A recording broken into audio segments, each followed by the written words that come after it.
Welcome everyone to the Print on Demand Playbook podcast. My name is Rusty Pepper, And I'm Maddy Alcala. and together we explore the ever-evolving world of print on demand, from the companies and technologies shaping it to the leaders who make it great. And all along the way, we share the strategies, insights, and stories to help you and your business grow, innovate, and get ahead. So, Maddy Alpaca, we are back from the Print on Demand conference doing a We recap. are. I see a little alpaca over your shoulder there, Rusty. I think we need to start off with the appropriate congratulations that you're deserved. The Golden Alpaca. I know. I thought I was your golden alpaca. But I'm happy for you. You deserve the You're award. my Golden Maddy Alpaca. All right, golden Maddy Alpaca. I'll take it. Well, seriously though, I know you hate talking about yourself, so I will do it on your behalf. You have been such a good influence for this industry, and it was really cool to see you recognized on stage in front of all your peers and everybody, all the executives and everybody cheering for you. And then appropriately get the amount of crap you deserved about really we've all heard about Rusty too much. No, Rusty's the man. But seriously, congratulations, you deserve it. And then I will stop flattering you because I know that you're gonna get mad at me for it, but you're awesome. Yeah, well, thank you. I do appreciate it. It was, yeah, I really struggle with like it's nice. I mean, we do things because it's always nice to be recognized, but at the same time, it's also very uncomfortable too. So, but no, it was a very, very nice to get that, to be recognized, and but it's an industry that we really do care about. Both of us put a lot of time and energy out there into the industry. So, it's a great industry. It's fun, and I know. yeah, I thought it was a fun way to kick off the actual event. I thought Jason and Josh, their opening video was awesome. They did a I great job. know. It made me want to do one with you in a Taylor facility, get a little drone. I know I don't want to steal their thunder. We'd have to do our own thing because they've got the jerseys and basketball references and all that kind of 90s vibe down. So I thought it was super cool. Yeah, no, it was really good. So let's start with some of the fun stuff, and then we can get into like the business stuff. So let's maybe break this into buckets. What were the three things or top few things that you took away from there? That was awesome. It's a good question. So I really like the size of that conference. That's a boring thing to say, but I heard a bunch of people say this too. Like a lot of times, and we've talked about this, there's some great trade shows in this industry where you get to go see equipment and walk big show floors like Printing United and Impressions in Long Beach. But this show was under 200 people and they had a lot of really good breaks for networking and lunch and places to sit. And so it was nice because you were not trying to do meetings with people like shoved into a convention center hallway. So that was probably the first thing I really enjoyed that was fun, was actually getting to have some high quality conversation with folks in a comfortable place, and it was warm out. I said that to the stalls team. Thank you for doing these in places where it's warm. It's so nice in the middle of February to break up the winter and go to, in this case, it was in West Palm Beach, Florida. Last year was Phoenix. I think next year they have, I don't think they revealed the location yet, so I won't say. Or But I do know it's going to be, they did? they Okay, did, I they did. missed that. At Oh, the very well, end of the show, they announced it. It was the very last slide that oh, they. well, it's in your neck of the woods, Rusty, in Austin. So also a typically warm weather destination in this time of year. So I really liked that. I liked getting some sunshine, had some great connections with people. I like that the conference is lighthearted. I mean, this whole alpaca thing is ridiculous. There were so many, it's ridiculous. But it's funny because I also think it shows the like creativity and excitement and frankly just the personality of a lot of folks in the industry. Like we can laugh at ourselves. We're not saving lives. This is not a healthcare cardiology conference. Like we're making cool products. And so inherently, I thought they did a really, really good job of embracing the fun, lighthearted, colorful, funny side of what we do. So that was enjoyable for me too. Yeah, no, that's the funny thing about the alpacas is the fact that it wasn't even intentional, right? It was Yeah, literally last year they just had some alpacas at the evening event, and people right. just loved it, and they took pictures Yeah. with them. They were like the celebrities of the event, and then that just became the almost the mascot, and now it is absolutely the the mascot of POD is the alpaca. It is, which is so funny. So if we ever start doing major business in Peru, I'm sure the Peruvians will love it. And I do love a good alpaca. They're cute, they're soft, they're incredibly transportable and friendly to have. You couldn't have like a cougar at a POD event. So you definitely, if you're going to have the mascot in, I don't know, the Colorado Buffaloes bring buffaloes to their games. They can be pretty aggressive. But I do think it's funny for an industry based around like speed and all of these. We picked an alpaca. I don't know if they're particularly fast animals, but Sweet up. Yeah, no. yeah, it's entertaining for sure. What was your favorite part of the show, Rusty?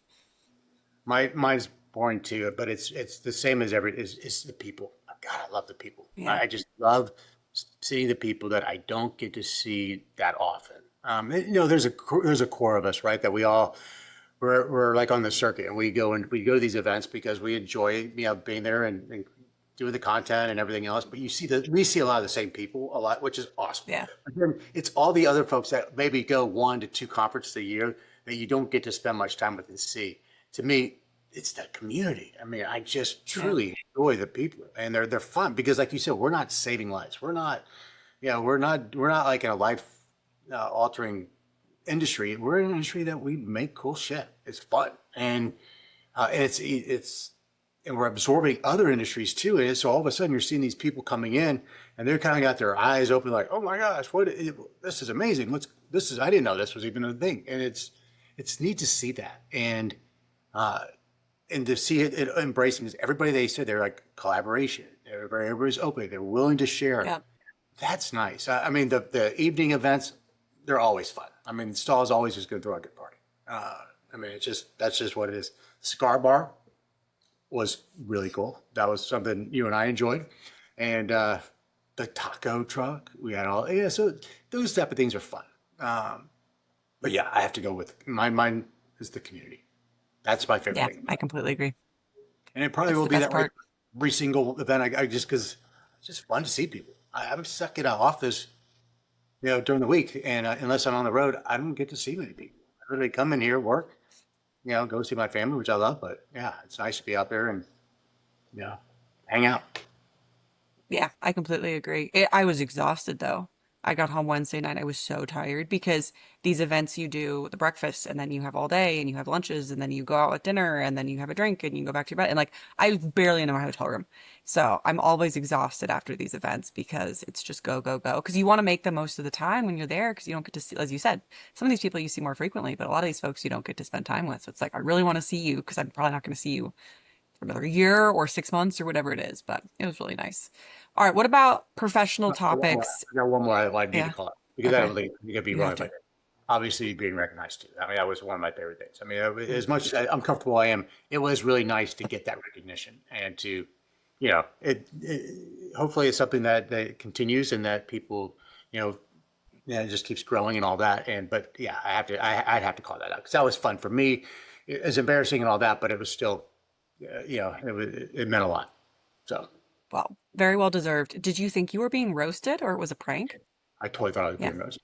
Because Yeah. there was a guy with a camera standing right there. So okay, I was like, he didn't move for a few minutes, and I was like, okay, they're about to do something. And then all of a sudden, I was like, oh, they're just gonna roast me, and uh, which I'm good with it. I love a good roasting. I mean, there's nothing more fun, and especially it's more fun to be the roaster than being the one being roasted. But yeah, it was, and we did get a color. I got the Rusty Pepper color of the You year. did. The Pantone. The Pantone pants. Yeah, yeah. I So, know. yeah. Well, I did say I was not consulted. I was not part of this. It was Stalls entirely, so I had nothing to do with it. So I was pleasantly surprised. Well, not actually surprised. As soon as I saw what they were doing, I was like, oh, this is going to be Rusty for sure. Uh, but I think I said this to Jason afterwards. Golden alpaca, super cool, but they should have given you a live alpaca. Wouldn't that, I wouldn't would. that been awesome? Yeah, it would have been awesome. I would have loved to see you get the live alpaca at the Delta Lounge on the way back to Austin. Here's my little buddy, right? Put a little saddle on him. Damn thing would probably get the upgrade I wanted. I'd be like, damn, I he'd be know. sitting up there. No, it would be Yep. neat. Just It was cool. Yeah, that would probably not have been easy. I'm not sure my wife would have liked to have an alpaca probably. Yeah, friendly little creatures. Keep the garden clean. I will say though, the alpacas the first year were way cuter than the ones this year. Well, I think it's probably tough being an alpaca in South Florida. It's a big fur coat. So, That's true. I guess that's true. yeah. You're always shaky down there. You're like, "Ugh." Yeah, they're like, we're doing the best we can, guys. Arizona's not exactly a cold weather climate That's true. That's true. I didn't think about that. You never know. for alpacas, but Well, pick it on. we shouldn't pick All on right. the alpacas. They're still very cute. So we take the next topic. All right, I'll switch gears a little bit. Professionally, work topic wise, any content, sessions, what did you learn? What did you take away? If people didn't go to the show and they're listening to this, what would you impress upon them was one of the big things that you learned? Well, first of all, if they didn't go to the show and they were supposed, they could have, then they missed the boat. I mean, there's so much good stuff. It was a short. What I liked about it's like a day and a half. Really, essentially, it's just Mm, it's jam packed, but there's a lot of networking. I loved that they did the emerging innovators, the six companies. That was awesome. Unless you ask somebody for a price, and they don't give it to you. Uh, that was. Uh, but no, in all seriousness, I thought it was really neat to see these companies and kind of spotlight these young entrepreneurs and their businesses because that is the future of the industry, and we rely so heavily on tech because that is really the heart, as we've talked about, it's the heart of the industry. And so being able to put a spotlight on them and really give them the time and opportunity to really evangelize their business was awesome. I thought they all did amazing jobs. But clearly the one I thought really stood out was RD from Quest. I mean, he just came, he was just so authentic up there. He was funny. Oh my gosh. And I know him pretty well. I didn't know he was that funny. He's like, I told him that he's like, oh, I was just being myself. I said, dude, just keep being yourself then, man. yeah. You're a gem. But Yeah. His presentation was great because it wasn't really a presentation. He was just talking. He was just doing it from the podium. So he was a huge hit, I think, with the It was audience. so funny. I hope there's somebody here from Bella, because I couldn't return my call, but so I made this for y'all. It was just, it got the, it just, I was still with Matt Kaplan from OMG and Cabo. We both just started laughing because it was just so, we're just like, oh my God, that's just so awesome. I know it was awesome. I was sitting with the guys from Top Shelf, and they said the same thing. I think we all loved it because it was authentic, and it was also we've all been there, right? He's building a company. He's got a really cool product. He wants to show it to you. And he's proud of what he's built. I mean, we've all had those situations. You're like, I want this customer meeting so bad, and so I think it was very relatable from that perspective of even if you're an executive, like, everybody's always trying to get something done for their business. And so but he did it in a way that was very charming, and authentic, which was great. Yeah, yeah. He told his story about his dad, how he could sell to his Yep. dad, he could sell to anybody, and yeah, it was. But all of them, I thought they all did. It was really neat to see and interesting to see what Yeah. the technology is coming. I also thought uh, the conversation on the whole NIL, the sports, Mm. all those were what they're doing at the in-person activations, how the Atlanta Braves and what they're doing with the on-demand activations and the experiences at the stadium was really cool. I was just like, it makes all the sense in the world. Seat side delivery, right? Getting down that last mile. It made me start thinking about, wow, okay, these are really getting into the macro or the micro actually of how do we get down, even inside that last mile, what does that really mean? And what does that, how do you support that? So I took a lot. I mean, I have pages of notes. How about you? I agree. I thought that that the Stalls team did a really good job at this event of bringing in real world use cases for print on demand. And so obviously there was a big focus around NIL and sports and athletics and that whole world. Just I'm sure because of who some of the partners are that Stalls know as well. So they were able to bring those people in. But I think that that's something that our industry can lose sight of sometimes because we get so focused. So I think I've talked about this before, especially on the production side. A lot of people who get into print on demand production are artists, they're craftspeople, they're operators, right? Like they really love the what happens in the four walls of the facility side of the business. And a lot of the trade shows in the space really focus on that. What I thought Stalls did well is we didn't talk that much about equipment this week. And that's to no offense of the equipment manufacturers or the supply chain side, but there's different venues for that, right? And so they did a lot more on, and here's what the customer experience is, and here's examples of businesses that how they're selling and some of their opportunities. So that was a big piece because I think it was a good reminder for all of us to continue to go back to the customer and the end customer and think about new parts of the market that we can open up with print on demand, which was probably my biggest professional takeaway. And I said this at one of our team meetings. Within POD, there's these businesses that have been in POD forever, right? We all know who they are on the demand generator side. And there's always competition to service those accounts and help them continue to do what they do best. But I thought I had a bunch of really good conversations this week about what are the new markets we can break into together to convert opportunities into print on demand. So really growing the pie overall.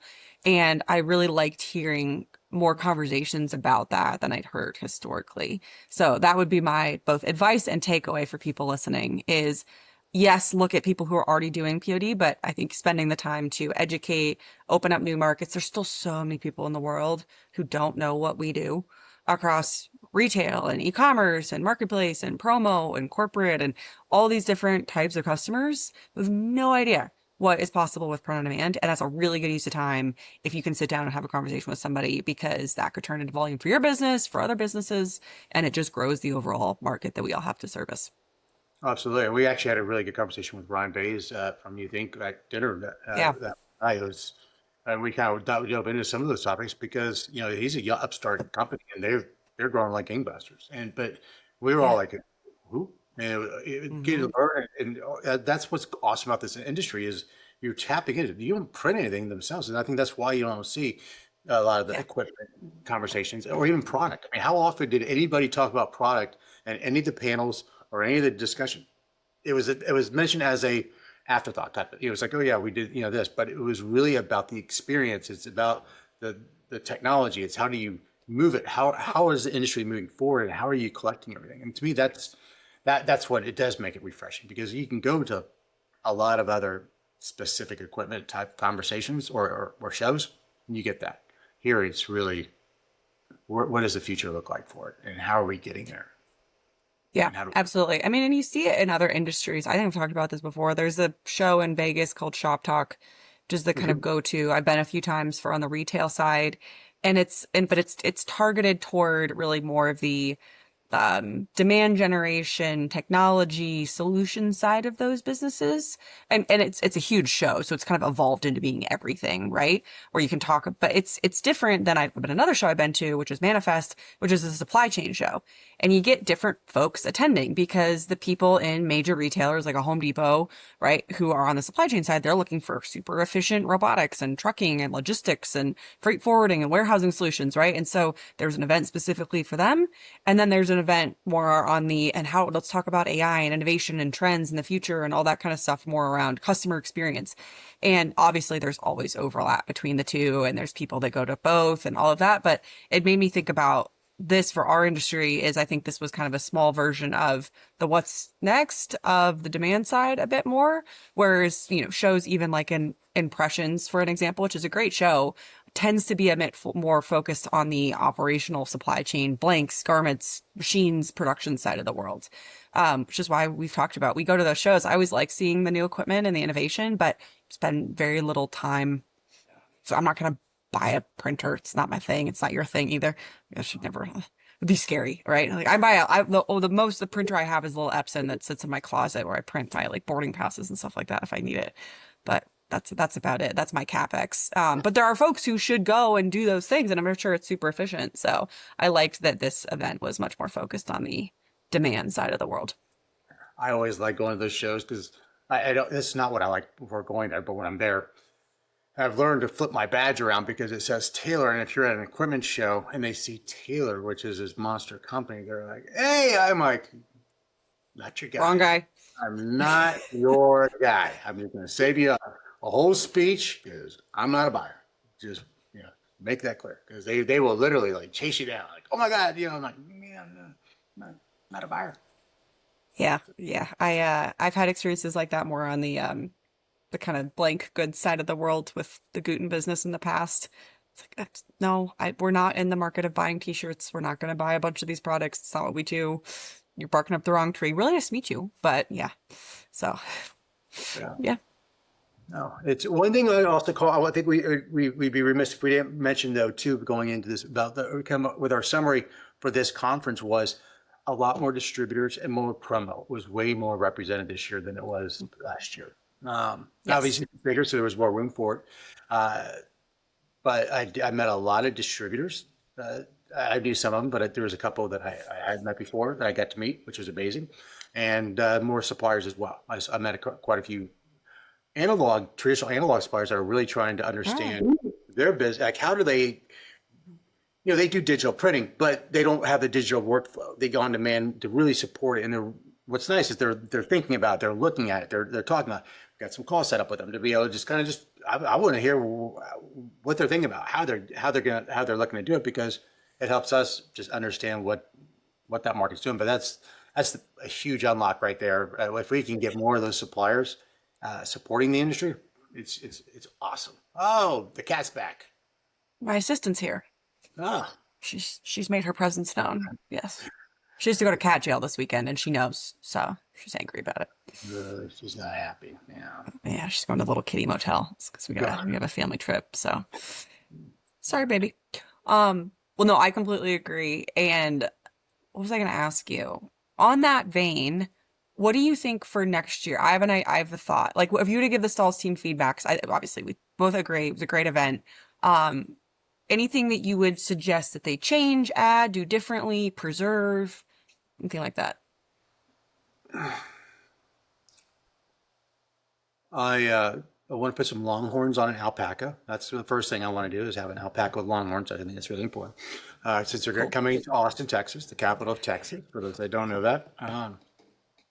I would say to preserve or change, or I don't want it to get bigger. I think 250 was a really good Yeah. number. It's tempting to maybe get to three, but maybe 350. But boy, after that, you lose the magic of it. But you also want to, what you don't want too is it just to be the same people every year. So does that mean maybe we don't make the cut? I don't know. How does that impact some people that want to go, but you got to make it a rotation. So I don't know. That's gonna be tough for them to have to really figure out, because I think there's the demand is after this freaking alpaca craze that was on LinkedIn. Everybody's asking, like, what is this? It's gonna be, I think, huge demand next year. But so the size is one thing I'd like for them to keep. And uh, yeah, I don't, you caught me on that one. I just thought it was a really good event. Can content always be better? Absolutely. That's just part of it, right? It's just what's that pulse of the industry, so that you can really tap into it. I like to see a little bit more conflict, from the Hmm. conversations. That to me is something that I didn't get a sense. I'd like to maybe get contrasting views up on the stage to be able to Yep. really talk about, these different views. We could do that. I think that's something that needs to happen more, versus it being more of a love fest, which is nice, Right. but you can balance that out with having maybe a few conflicting or contrasting panels, and others that do that. But that's how I would do it. How about you? I think that's a good point. Spirited debate is always good to hear multiple different sides of the story. Oh, say things so much better than I do. Spirited debate. I went through like a Spirited minute and debate. a half with verbal vomit to say what you said in 10 freaking seconds. Damn it. It's easy. Well, I'm listening. So I just synthesize. You do the same thing for me all the time. Give yourself much more credit. Yes, I agree. Spirited debate. I totally agree on size. I think that, and this comment may get me in trouble. I think limiting the event to senior thought leaders is a good way to think about that, because I think that, to your point, I think you said this earlier, there's a lot of people that don't go to that many shows per year. And so I think making this a kind of more senior thought leader or executive focused small group, like really rich dialogue event, that would probably help stalls, in terms of keeping that tight.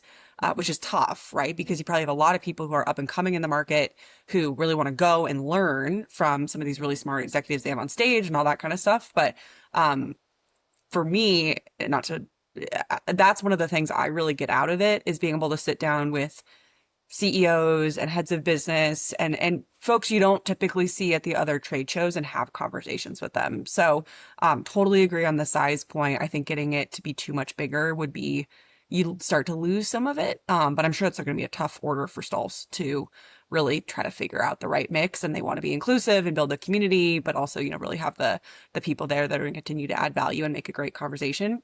Um, Ideas. I have been to shows where they've done like sign up kind of breakout sessions. So it could be something cool. I don't know if they have enough time, but if they ever did want to like extend the content, I think it's tough in our industry to have like multiple days of presentations or panels because a lot of the stuff we talk about is relatively similar. But it could be an interesting topic. They do those like table question starter things. But like, getting a group of people together to really unpack a topic and kind of solve a problem, could be something that could be interesting. I've been to a few shows on the more on the retail side that have done stuff like that. It was kind of Are you talking cool. about pre-event type of scenario or breakout? No, more of a like, you're in a room with 10 other people on a whiteboard and you've signed up in advance and there's a moderator and there's a problem that you're trying to solve or unpack or a thing that you're trying to do. A little bit more kind of like coordinated brainstorming, problem solving type stuff. It'd probably be hard to set up logistically. Something like that could be cool, or they could even like encourage that, kind of get questions or topics from people in advance, maybe. The other thing I think is print on demand the show is very represented by people who know a ton about apparel, textiles, hard goods. I Mhm. think that we're still missing some voices in our industry from photo and wall art and like other types of on-demand production. And it'd be great to have some more voices represented from that part of the market, both in attendance and on stage and some of the content, because I've stood on my soapbox on this before. If you're printing canvas at volume and you're printing t-shirts at volume or you're selling them at volume, yeah, there's stuff that's different, but there's also a lot that's the same. And so I think getting the right hand and the left hand to talk a bit more in this industry could help everybody. Yeah, I definitely agree with that. Obviously, selfishly, because I'm on the other side of that with the print on paper, Mm. right? That's where we come from, and the convergence between promo and print is obviously, I think, going to help supercharge that. Yep. And the conversations need to happen more. And you're right, is having that. What is that? What is 3D printing as well? I do think that that's something that Yeah. I'm sure we haven't seen more of it really in this industry. Even though that little Yeah. guy back there was 3D printed, which I thought was pretty neat. Really? Hmm. That's Yeah, pretty cool. My yeah, cat was also 3D printed, but they messed came to life. it came to life. Oh, the robots are taking over. Uh Well, all I've right. looked next year in Austin. Hopefully they'll listen to this feedback. I know that we'll share some stuff with them as well. And yeah, I'm pumped. I don't have to hop on an airplane to come to this one. I know. It's a short flight for me too. Though I will say, all this feedback aside, I do have to compliment the Stalls Fulfill Engine team. It's easy. You and I have the easy job, right? We're just sitting here talking about what we liked, what we didn't like, and what we want to see differently. That is a ton of work and time and expense and effort that went into that show. And, across every level, from the marketing team and event organizer, like you could tell it was an all hands on deck effort from that group, and they did a phenomenal job. So, Yeah, I'm very appreciative of them taking the time and really doing this for the industry because I think it's good for us. yeah, you could tell just like with Carlene. I mean, she's really happy with where this is going, but it's a lot of work. And Yeah, she's the it's a lot team of is work. Kelly, that whole team, the events team killed it. They crushed it. And Yes, they did. Connor, brings the energy with, I mean, he's with the interviews. I mean, I'm like, I need to learn to interview from Dave because he's just so natural at it. He just comes up He and is. asks the right questions. I'd take me like 10 takes half the time, but he just nails it every time pretty much. So yeah, I think that They have an they're awesome team. a professional team. They're good. And Jason and Josh, you can't really say much more about them. They're just good. Good I people. All of know. All good people. All good people. All really interesting stuff. Great use of time. I am them. Yes. back in cold Colorado, though I am manifesting snow Oh, because I want to ski, and the Rockies have had almost no snow this season. So keep your fingers crossed, folks. I saw Tahoe uh, or Sundance. Yeah. Yeah, I think they're getting like nine because I'll be there in a few weeks. And they were just, I just saw alert because I'm going to the ThreadX event, and I think they just said they just got Hmm. like I think 9 inches this week or something like that. So maybe I'm it's coming your way. jealous. Yeah, maybe it'll come your way. I hope so. I've got a ski trip planned, a family vacation coming up. So fingers are crossed, doing the snow dances. Be skiing down a rocky slope. That's right. Well, I submit my PTO request. I just say snow flu upcoming. I'm gonna have a case of the snow flu. Yeah. True Well, story. all right. Well, we'll leave it here. I'm sure. I think we got everything. That was good. It was fun always to speak. One thing I will say, you're always fun to spend time with at these conferences. You make it fun. Well, thanks, Rusty. I'll try So to. yeah, Yeah. it's always fun to smoke a cigar with you. I can still feel it in my throat though. I didn't smoke any cigars at this event. What are you talking about? No, yeah, I just puffed. It's fun to spend time with you too. Well, that's the other thing though. I've worked in spaces where it's so serious all the time. And obviously we are all doing important big things and making big money and all these decisions and all that stuff. But one of the things I love about this industry is there is space to be lighthearted and fun and all of that. Everybody's quirky and's got their own personalities. So I enjoy that we can all be our weird little selves down in West Palm Beach and chase some alpacas around and that's a good use of time for a few days. And next year when they're here in Austin, they can keep it weird because that's the theme of the city, keeping it weird. That's right. Might be the theme of the POD conference. Keep it weird, baby. Keep those alpacas weird. All right, we'll leave it there. Thank you, Maddie. Great seeing you. Thanks, Rusty. You All too. right, cheers. Talk to you soon. Bye.